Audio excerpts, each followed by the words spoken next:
poder fazer parte desse momento, estar aqui em cima olhando para todos vocês, porque tem gente que você não sabe que está aqui, mas eu sei.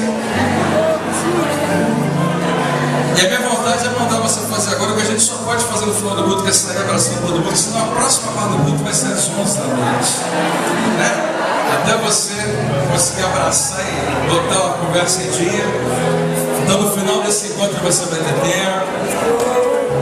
O José Mato falou que vai pagar a churrascaria para todo mundo. Tá bom? Mas pelo menos quem está ao seu redor, dê um abraço forte antes de você sentar e diga: que bom que você veio hoje.